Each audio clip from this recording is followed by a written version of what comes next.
making sure I don't go insane. I worked in psych hospitals for 23 years, and this is much worse than anything I've ever seen. Anything past 50 hours in a white room like this can lead to permanent psychological damage. And I'm about to do 168 hours. There is a chance that I actually start to lose my mind and go into something called psychosis. And they have to pull me out because it can cause permanent damage to me. He survived 7 days buried alive. Yeah. Is this much harder? Much harder. He doesn't have social contact. If your brain doesn't have information coming in, it generates craziness, it generates hallucinations, it generates paranoia. And all I have to survive for the next week is a bed to sleep on, a notebook with a pen, a refillable bottle of water, toothbrush with toothpaste, and a bar of soap, a toilet to use the bathroom, and a sink for water. At this point, it was clear to me it was going to be difficult to entertain myself during this challenge, especially on hour 9 when I did this. You're probably wondering, how many tiles are on these walls?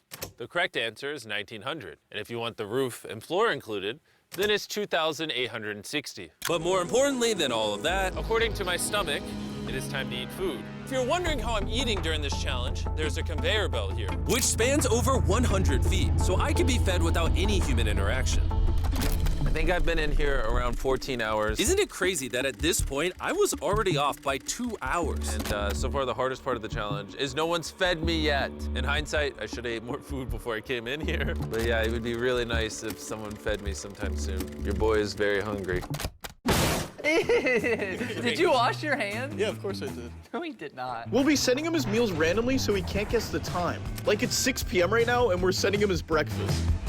When are my friends gonna feed me?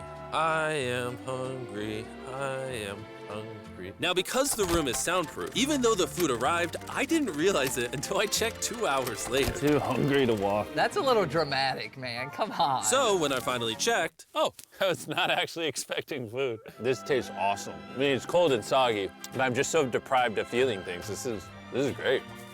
This solitary confinement set is literally wrapped in metal chains. If this set caught on fire, I would probably burn alive before they could unlock it. Anyways, I'm gonna think about other things than that. for the next few hours, I tried to keep myself as stimulated as humanly possible.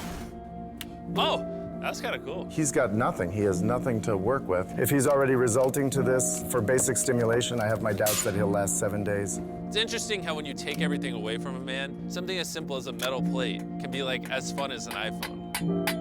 He's gonna get agitated by way of boredom. This is a very dehumanizing experience. I'm just gonna go to bed and we'll see what happens. I think I'm around 40 hours into the challenge, Jimmy's 6 hours off on what time he thinks it is. which means it's around 4 p.m. on day number 2. I thought he'd be on track today. Losing my sense of time led to other No problems. matter what I do,